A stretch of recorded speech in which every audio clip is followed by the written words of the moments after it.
Hi friends, welcome to Ami's kitchen. ഇന്ന് നമ്മൾ തയ്യാറാക്കാൻ പോകുന്നത് വളരെ ടേസ്റ്റിയായ ബനാന ക്രഞ്ച് സ്റ്റിക്സ് ആണ്. അപ്പോൾ നിങ്ങൾ ആദ്യമായിട്ടാണ് എൻ്റെ വീഡിയോ കാണുന്നതെങ്കിൽ പ്ലീസ് ഒന്ന് സബ്സ്ക്രൈബ് ചെയ്യണേ. അപ്പോൾ നമുക്ക് വീഡിയോയിലോട്ട് പോകാം.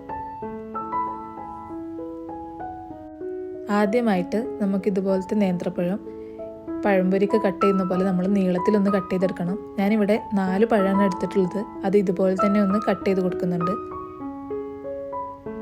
ഇതാ നമുക്ക് ഈ ഒരു രീതിയിൽ വേണം നമുക്ക് പഴം കിട്ടാൻ വേണ്ടിയിട്ട്. അപ്പോൾ ഇതുപോലെ ബാക്കിയുള്ളതൊക്കെ ചെയ്തെടുക്കാം. ഇതാ അപ്പോൾ ഞാനിവിടെ ബാക്കിയുള്ള പഴങ്ങളൊക്കെ ഇതുപോലെ തന്നെ ഒന്ന് ചെയ്തെടുത്തിട്ടുണ്ട്. ഇനി നമുക്ക് ഇതിലേക്ക് ഒരു 3 മുട്ട ഒന്ന് ബീറ്റ് ചെയ്തെടുക്കണം.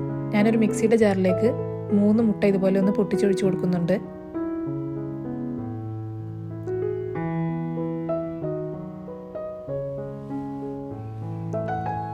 ഇനി ഇതിലേക്ക് 1 ടീസ്പൂൺ പഞ്ചസാരയും അതുപോലെ തന്നെ ഒരു പിഞ്ച് ഉപ്പും കൂടി ചേർത്ത് നന്നായിട്ട് തന്നെ ഒന്ന് ബീറ്റ് ചെയ്തെടുക്കണം. ഇനി നമ്മളൊരു ബൗളിലേക്ക് നമ്മൾ ബീറ്റ് ചെയ്ത മുട്ടയുടെ മിക്സ് ഇതുപോലെ ഒന്ന് ചേർത്ത് കൊടുക്കുക. ഇനി അതിലേക്ക് വേണ്ടത് ഒരു 1/4 ടീസ്പൂൺ ഏലക്ക പൊടിയും കൂടിയാണ്. അതും കൂടി ചേർത്ത് നന്നായിട്ട് തന്നെ ഒന്ന് ഇളക്കി കൊടുക്കണം. ഇനി നമുക്ക് നമ്മുടെ ഈ പഴം ഒന്ന് കോട്ട് ചെയ്യാൻ വേണ്ടിയിട്ട് കുറച്ച് മൈദ വേണം. അപ്പോൾ ഞാനിവിടെ മൈദ എടുത്ത് വെച്ചിട്ടുണ്ട്. ഇനി നമ്മൾ ഓരോ പഴവും ഇതുപോലെ 2 സൈഡും കോട്ട് ചെയ്യുന്ന രീതിയിലൊന്ന് പിടിപ്പിച്ചെടുക്കണം. പഴം നന്നായിട്ടൊന്ന് പഴുത്ത രീതിയിലുള്ള പഴം തന്നെ എടുക്കാൻ വേണ്ടിയിട്ട് നോക്കുക. അപ്പോൾ ഇതാ 2 സൈഡ് ഞാൻ കോട്ട് ചെയ്ത് പിടിപ്പിച്ചിട്ടുണ്ട്. ഇതാ ഈ ഒരു രീതിക്ക് വേണം നമ്മൾ മൈദ ഒന്ന് കോട്ട് ചെയ്ത് കിട്ടാൻ വേണ്ടിയിട്ട്.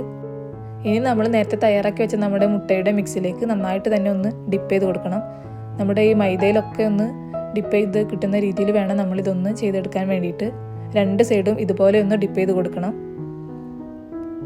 ഇതാ അപ്പോൾ ഇതുപോലെ വേണം നമ്മൾ ചെയ്തെടുക്കാൻ വേണ്ടിയിട്ട്. ഇനി നമുക്ക് ഇതൊന്ന് കോട്ട് ചെയ്യാൻ വേണ്ടിയിട്ട് അല്പം സേമിയ ഇതുപോലെ ഒന്ന് പൊടിച്ചെടുക്കണം. വറുത്തതോ വറുക്കാത്തതായ സേമിയ നമുക്ക് എടുക്കാം.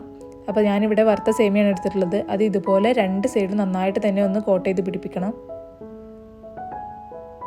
ഇനി നമുക്കിതൊന്ന് തിരിച്ചിട്ട് വീണ്ടും ഈ സൈഡ് ഒന്ന് കോട്ട് ചെയ്തെടുക്കണം. ഇതാ അപ്പോൾ ഇതുപോലെ വേണം നമ്മൾ ചെയ്തെടുക്കാൻ വേണ്ടിയിട്ട്. ഇതുപോലെ ബാക്കിയുള്ള പഴവും നമുക്ക് ചെയ്തെടുക്കാം.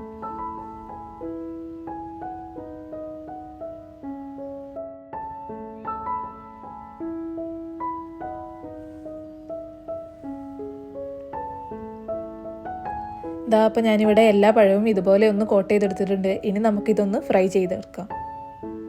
അപ്പോൾ നമ്മുടെ പഴം ഒന്ന് ഫ്രൈ ചെയ്യാൻ വേണ്ടിയിട്ട് ഞാനിവിടെ ഒരു പാൻ ചൂടാക്കി അതിലേക്ക് ഓയിൽ ഒഴിച്ച് കൊടുത്തിട്ടുണ്ട്. ഇപ്പോൾ നമ്മുടെ ഓയിലൊക്കെ നന്നായിട്ട് തന്നെ ഒന്ന് ചൂടായി കിട്ടിയിട്ടുണ്ട്. ഇനി നമുക്ക് അതിലേക്ക് ഓരോ പഴവും ഇതുപോലെ ഒന്ന് വെച്ച് കൊടുക്കാം. ഫ്ലെയിം എപ്പോഴും ലോ ടു മീഡിയം ഫ്ലെയിമിൽ തന്നെ വെക്കുക. ഇതുപോലെ ബാക്കിയുള്ള പഴങ്ങളൊക്കെ നമ്മളൊന്ന് വെച്ച് കൊടുക്കുന്നുണ്ട്. ഇനി ഏകദേശം ഒരു 2 മിനിറ്റ് ആകുമ്പോൾ നമുക്കിതൊന്ന് തിരിച്ചിട്ട് കൊടുക്കാം. ഇതാ അപ്പോൾ 2 മിനിറ്റ് ആയിട്ടുണ്ട്. അപ്പോൾ നമുക്കിത് ഓരോന്നോരോന്നായിട്ട് ഒന്ന് തിരിച്ചിട്ട് കൊടുക്കാം.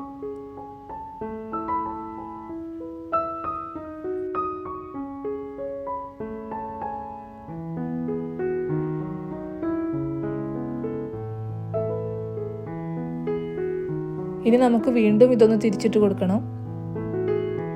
ഇതുപോലെ ബാക്കിയുള്ള പഴങ്ങളും ഒന്ന് തിരിച്ചിട്ട് കൊടുക്കണം നമ്മൾ. ഞാനിപ്പോൾ ഇവിടെ എല്ലാ പഴവും ഇതുപോലെ ഒന്ന് തിരിച്ചിട്ട് കൊടുത്തിട്ടുണ്ട്.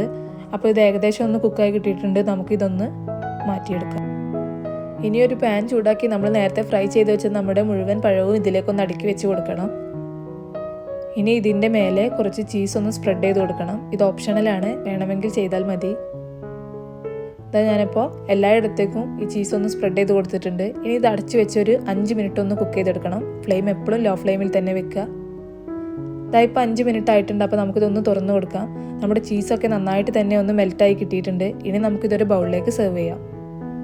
അപ്പോൾ നിങ്ങളെല്ലാവരും ഈ ബനാന ക്രഞ്ച് സ്റ്റിക്ക് ഒന്ന് ട്രൈ ചെയ്ത് നിങ്ങളുടെ കമൻറ്റും ഫീഡ്ബാക്കൊക്കെ മറക്കാതെ തന്നെ അറിയിക്കണം. നിങ്ങൾക്ക് ഈ വീഡിയോ ഇഷ്ടമായ ലൈക്കും ഷെയറും സബ്സ്ക്രൈബും ചെയ്യണേ. Thanks for watching.